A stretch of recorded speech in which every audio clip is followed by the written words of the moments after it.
রবীন্দ্রনাথকে নিয়ে বলার মতন প্রজ্ঞা বা জ্ঞান আমার মধ্যে নেই।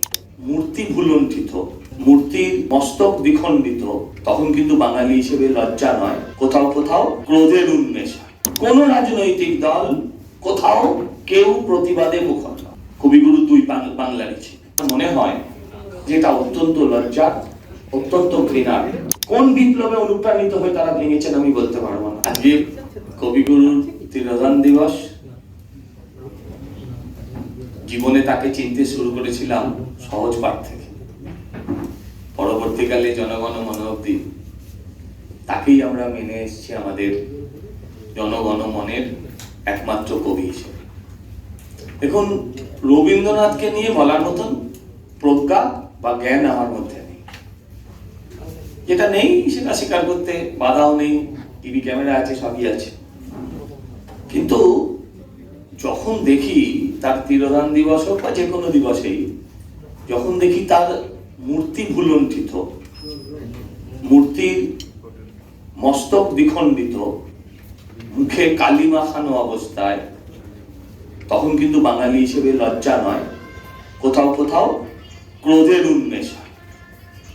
কিন্তু আমি দেখেছি, আমি যেটা বুঝেছি যে বাঙালির রক্ত আজকে শীতল, মেরুদণ্ড বোধহয় আজকে রবারের হয়ে গেছে। কোথাও কোনো প্রতিবাদ নেই, কোন রাজনৈতিক দল, কোথাও কেউ প্রতিবাদে মুখর নয়।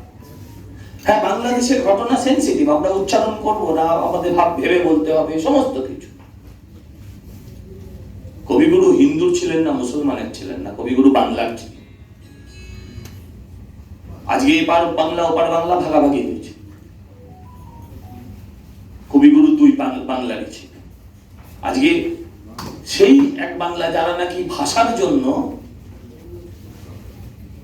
নিজেদের তাজা রক্ত যারা রাস্তায় ভাসিয়ে দিয়েছিলেন, সেই ভাষা যিনি শিখিয়েছিলেন, যারা শিখিয়েছিলেন, তাদের মূর্তি যখন রাস্তায় ভেঙে গড়াগড়ি খায় কিংবা মুখে কালো রং মাখিয়ে দেওয়া হয়, তখন একজন বাংলার মানুষ হিসেবে, মানুষ কিনা এখন আমি বলতে পারবো না, নিজেকে হওয়ার চেষ্টা করছি, তো তখন অব্দি আমার মনে হয় যে এটা অত্যন্ত লজ্জা, অত্যন্ত ঘৃণার।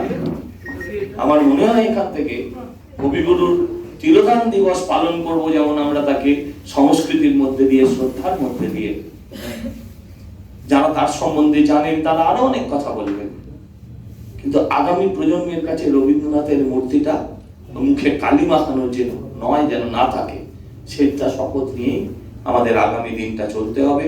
এবং আমার মনে হয় সমস্ত মানুষ, বাংলার আপামর মানুষ, তিনি যে ধর্মের হতে পারেন, যে বর্ণের হতে পারেন, যে কোনো রাজনৈতিক দলের হতে পারেন, এই ব্যাপারে কিন্তু আমাদের সকলের রাস্তায় নামা উচিত, প্রতিবাদ মুখর হওয়া উচিত। আমাদের এই আওয়াজটা যারা ভেঙেছে, তারা কি কারণে ভেঙেছে, তারা ধর্মের কি উদ্দেশ্যে ভেঙেছে?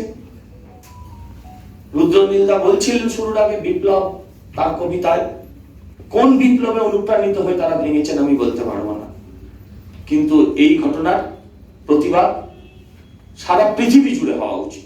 আর তার শুরু হোক পশ্চিমবঙ্গ থেকে, বাংলা থেকে। এই আবেদন আপনাদের কাছে আমি করে আপনাদের থেকে আমি বিদায় নিলাম। ধন্যবাদ, নমস্কার।